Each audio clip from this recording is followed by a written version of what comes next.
La evolución de un monstruo en el espacio capítulo 4. En la pista para las naves de investigación de la Megacorp. Dos trabajadores hablan de ir a cenar, mientras uno de ellos repara una nave. La nave estaría lista antes del turno de noche, así que se dirigieron al comedor. Ya en el comedor, charlaban sobre por qué tienen que combatir y atravesar naves. Mientras otro compañero le pedía que guardara silencio y si aún tenía fuerzas de hablar de trabajo mientras comía. A lo que su compañero le dice a su amigo que debería pensarlo.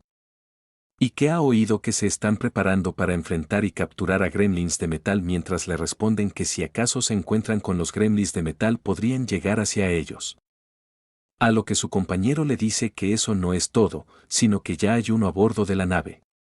Y si acaso no ha notado el olor raro en el aire desde hace unos días. Y que ese es el olor de los gremlins metálicos. Se había enterado por un amigo de la cocina que una o dos personas han muerto en la semana pasada. A lo que Finch le dice que es solo un rumor. Mientras un tercer compañero les dice que él también ha escuchado rumores sobre la desaparición del jefe de suministros. Y que por esa razón el jefe de carga ha sido promovido supervisor interino. Su compañero molesto les dice que tiene que ver eso con el servicio de aviones de combate. Lo que su compañero le dice que no tenía idea, solo sabe sobre la desaparición de personas. Pero molesto agarra su bandeja de comida y se retira. Más tarde, mientras uno de ellos seguía arreglando una nave de combate, escucha la voz de su amigo pidiéndole que venga un momento. A lo que enojado sale de abajo de la nave diciendo que si le habla por una tontería le dará una paliza. Pero no había nadie y se preguntaba en dónde diablos estaba. De pronto escucha la voz de su amigo proviniendo del taller completamente oscuro. Mientras estaba entrando al taller lo llama pidiendo que venga hacia él. Mientras le respondió qué demonios estaba haciendo ahí sin luz. A lo que su amigo le responde que estaba buscando algo. Mientras le pedía que por favor viniera a ayudarlo. Su amigo decía que era un tonto molesto y con una linterna se adentraba al taller para buscarlo. Pero de pronto le llega un olor muy fuerte que hizo que se tapara la boca y nariz diciendo que huele como a pescado pero muy diferente. A lo que con la mano cubriéndose aún le gritaba a su amigo, en donde se encontraba. Mientras que éste le respondía que por aquí. De pronto el fuerte olor hace que caiga al suelo mientras dice que algo está mal. Diciendo que aún con su linterna está muy oscuro para él y que qué diablos está haciendo su amigo aquí. De pronto toda la conversación que tuvo con sus amigos antes en el comedor, empieza a rondar por su mente sobre las desapariciones que han ocurrido recientemente y todo por un gremlin metálico. Lo que provoca una expresión de terror en su rostro mientras grita que por favor lo ayuden. En la siguiente escena nos muestran a su amigo llegando al avión de combate, que estaba arreglando antes con unas cervezas. Y se pregunta que en dónde diablos está su camarada si nunca deja algo sin terminar. Pero escucha la voz de su amigo diciéndole que está en el taller. Y le pregunta qué es lo que está haciendo ahí. Pero su amigo le responde que estaba buscando algo. Mientras que dudoso le dice si está buscando en la oscuridad. A lo que su amigo le dice que lo ayude a mover algo por favor. Mientras entraba en la habitación, le decía qué demonios era lo que está haciendo, pero se había confundido al ver una linterna tirada. Y se preguntaba qué hacía esto aquí. Cuando se había agachado para recoger la linterna, un montón de sangre le caía del techo. Mientras se tocaba la espalda y miraba que su mano estaba toda llena de sangre, decía qué demonios estaba pasando. Mientras que del techo escurría sangre. Volteaba hacia arriba y aterrado miraba como un monstruo que le hablaba con la voz de su amigo sostenía su cabeza. Mientras gritaba de terror por su inminente muerte. Después de su muerte, nos muestran al monstruo devorando su cuerpo pensando que tiene vocación para pescar. Y que su habilidad de imitación resultó ser bastante efectiva. Entre las criaturas que el jefe de suministros intentó mover en secreto, había una larva de una criatura llamada gusano rojo. El gusano rojo es un individuo gigante que solo vive en planetas desiertos. Y tiene la capacidad de imitar voces. Decían que había evolucionado para cazar eficientemente a otras criaturas en entornos hostiles. El lado positivo era que se lo había comido y había obtenido un valioso gen. Pero lo malo es que la habilidad resultante es un plato. Y solo puede imitar las voces de aquellos que ha devorado. Pero igual esa habilidad le resulta encantadora. Pensaba que mañana se comería a alguien más. Recordaba a su amiga la ameba burbuja. No quería llamarla ameba burbuja cada vez. Así que la llamaría Experimento 26. Pensaba en que sí debería de ir a visitarla antes de ir a su nido. Cuando de pronto una voz en su cabeza lo saluda. No podía creer que una percepción extrasensorial podría ser tan útil. Y no pensaba que podría comunicarse con otras criaturas a largas distancias. De todos modos él también debería de saludar. Y le responde a la ameba burbuja el saludo. Mientras la ameba le decía que tenía hambre y necesitaba alimento. Sorprendido pensaba que ahora tenía mejor vocabulario que antes. ¿Acaso ese era un efecto que desconocía? Y le decía que lo sentía, pero la comida era difícil de conseguir hoy en día.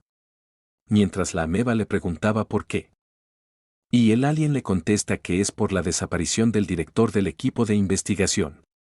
Lo que ocasionó que el jefe de sistemas de seguridad reforzara la protección del laboratorio. Y el entonces seguro pasadizo ventilado sobre el laboratorio también se volvió peligroso. Y por esa razón no ha podido conseguir una barra de calorías en días. Y lo único que puede hacer es tener una conversación como ahora. Se despedía de la ameba burbuja diciéndole que ya se tenía que marchar. Y la ameba le decía que hablarían luego y se despedía. Mientras el amorfo pensaba que podría ayudarla si evolucionara.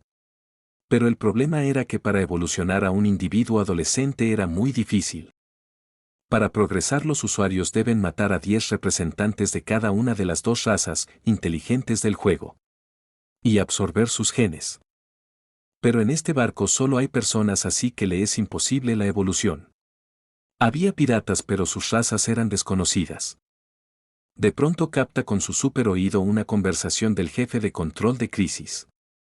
El cual en la conversación con la otra persona se alegraba de la repentina muerte de Kisaragi, diciendo que era muy conveniente para sus planes. Y que el buque pronto llegaría a C-08 tal cual lo habían planeado. Y que todas las órdenes del capitán fueron grabadas. Haciendo que el alien se impacte con su traición. Por lo que había escuchado, él planeaba algo grande. Y el alien vería si él le sería de utilidad. Mientras el jefe de la nave, gritando de rabia, le dice al jefe de seguridad que demonios es lo que ha estado haciendo todo este tiempo. Y procede a seguir gritando que contactara con los piratas en 2 días y que aún no hay nada decidido. Mientras que el jefe de seguridad se intenta justificar diciendo que han puesto más cámaras de vigilancia, pero es silenciado por el capitán diciéndole que es un inepto. Y preguntándole al jefe de grupo de navegación cuántas personas desaparecidas hay hasta ahora en la nave. A lo que éste le responde que en total son 8 personas, incluyendo al ex jefe del departamento de suministros. Mientras que el alien los miraba desde un ducto de ventilación mientras veía cómo peleaban y se echaban la culpa entre sí. Y se burlaba de ellos diciendo que el culpable está aquí mismo. Pero el líder de la nave, frustrado, les decía que de seguro están conspirando en su contra para proteger al culpable. Pero el jefe de control de crisis le decía que debería de cambiar su punto de vista y que la gente no puede esconderse durante tanto tiempo. Y dice también que un gremlin de metal es solo un rumor, pero podría ser que una criatura desconocida pudiera atacarlos en cualquier momento. Mientras el amorfo pensaba que la atmósfera se estaba calentando. Mientras el jefe de la nave le decía que suponiendo que un monstruo extraño estaba a bordo de la nave, que es lo que él sugiere. Y el jefe del control de crisis le dice que hay lugares que no han examinado aún. Como por ejemplo la ventilación. Los conductos de ventilación estaban situados a lo largo de todo el buque. Si el tamaño fuera de aproximadamente 1 metro sería bastante fácil desplazarse. Algunos no podían creer que algo que mide 1 metro pudiera ser el causante de las muertes, pero los gremlins metálicos medían 80 centímetros y acababan con acorazados. Mientras que el amorfo piensa que se debió de haber encargado del jefe de control de crisis antes. Mientras alguien dice en la mesa que si esa criatura se comió al jefe del equipo de investigación estarían jodidos. Pero otro le responde que si lo capturan con vida y lo entregan a la noble capital todo estará resuelto. Mientras que el jefe de control de crisis le responde que si descubren que se comieron al jefe del equipo de investigación irán más lejos. Y le preguntaron qué es lo que harían con los piratas. Y responde que si no les quedan cadáveres tendrán que luchar contra ellos. El líder de la nave le pregunta al jefe de control de crisis cuántos hombres serían necesarios. A lo que éste le contesta que solo necesitará 8 personas para investigar los ductos de ventilación. Mientras que el amorfo pensaba que quizás duró mucho tiempo en los ductos pero de todas formas hubiera ocurrido tarde o temprano. Pensaba que debido a la personalidad de Arnolo, protegería la ventilación. Pero los compartimientos de ventilación estaban completamente sellados. Aunque llegara al final no tendría a dónde huir. Había una cámara de vigilancia en el pasillo y el paso de la ventilación estaba bloqueado. Era hora de que tomara una elección importante. Huir o luchar. Acostado en su nido, pensaba en las palabras que dijo el jefe de control de crisis. Lo cual al recordarlas, lo hizo enfurecer. Y gritando de ira pensaba en cómo se atreve a decir que lo capturaría vivo. Y si creía que acaso era un animal salvaje de un planeta cualquiera, tendría que desvanecer sus esperanzas. Él era una criatura alienígena hostil, que destroza el cuello de sus enemigos y corta sus miembros dejándoles solo la cabeza. Él es amorfo. Y luchará hasta el final. En zonas vulnerables en medio de un paso de ventilación de un buque. El amorfo no puede ser capturado tan fácilmente por un pequeño número de soldados. Y descubrirán lo imprudente y estúpidos que son. El amorfo procede a conectarse con la nave y comienza a ver cómo el personal de la nave ha comenzado a explorar. Y a partir del seguimiento de pistas, hasta la ubicación y el movimiento de los enemigos. Si asumimos que una nave en el espacio es un ser vivo, entonces el amorfo sería como un parásito en su cerebro. Los soldados armados ya se habían puesto en marcha. Como lo esperaba el amorfo, los grupos se dividieron. Ya había decidido los puntos principales del plan, se ocuparía del resto en función del armamento y el movimiento del enemigo. Llegó el momento en el que debe ir a saludar a sus invitados. En la sala de operaciones monitorean la operación de los ductos de ventilación. Y el jefe de control de crisis les dice que si visualizan algo a lo lejos lo reporten inmediatamente. Mientras pensaba que lo más probable es que Kisaragi fue asesinada por un monstruo. Debió de ser él quien se encargara de ella en primer lugar. Mientras decía que ese maldito monstruo moriría antes de que termine ese día. Mirando la pantalla veían que el equipo B2 y B3 estaban a punto de encontrarse pero algo había pasado, estaban perdiendo la señal del equipo B2. Quedaron aterrorizados al ver que se perdió por completo la conexión con B2. Mientras que desesperadamente trataban de hablar con B3 para que informara la situación. El jefe de control de crisis se había quedado paralizado mientras los demás le gritaban qué era lo que estaba pasando. Pensaba que era un simple animal salvaje pero estaba completamente equivocado. Apretando los puños decía que era más ágil de lo que pensaba. Y rápidamente se pone a decirles que al menor movimiento habrán fuego.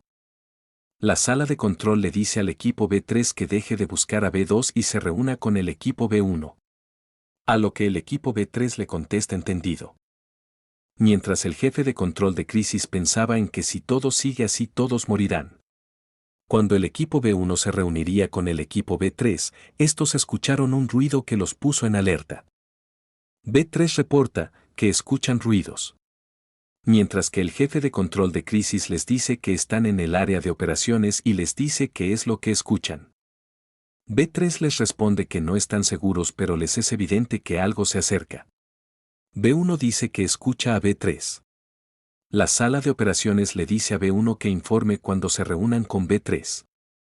B1 informa que B3 fue arrastrado por la criatura. El jefe del departamento grita de frustración cómo es eso posible. Y que B1 le informe bien la situación. A lo que B1 respondió que todo pasó tan rápido y no pudieron ver nada. Mientras el jefe del departamento, completamente frustrado, grita maldita sea. Y procede a decir furioso que si acaso no estaban al lado de ellos y que cómo era posible que no pudieran verlo. Mientras que el equipo B1 solo podía disculparse por su incompetencia. Pero el jefe del departamento Les grita que son unos inútiles y arroja con furia los audífonos donde escuchaba a B1. Mientras pensaba que esto no podía ser posible, y que si acaso había existido siempre una criatura así y no la habían identificado. Pero pensándolo bien no había aparecido en la cámara de B1 y B3. Y que era imposible que un monstruo evite intencionalmente ser grabado. Mientras analizando la situación dice maldita sea espera un minuto. Y poniéndose los audífonos rápidamente se comunica con B1 y le indica que diga su nombre completo. Al no recibir respuesta le repite que se identifique ahora mismo. Mientras una voz extraña le dice entendido, lo que hace que se quede paralizado. Y una mano monstruosa procede a destruir la cámara. Lo que hace que todos queden aterrados. Incluso el jefe de control de crisis asustado dice que demonios era lo que está pasando. Mientras el amorfo decía que el equipo B estaba acabado. Había recibido una pista y había interrumpido la comunicación con ondas. Debido a las ondas B3 que iba detrás escucho la interferencia. Y había eliminando al soldado mientras trabajaba en la reparación de su equipo. Con la ayuda de la nueva habilidad combinada glándulas venenosas. Después de eso todo fue más fácil, gracias a ellos Amorfo había comido demasiado. El siguiente en ser devorado sería el equipo A. Y se preguntaba en dónde estarán ahora. Espero que les haya gustado el video, por favor no olviden suscribirse y dar me gusta para subir más contenido.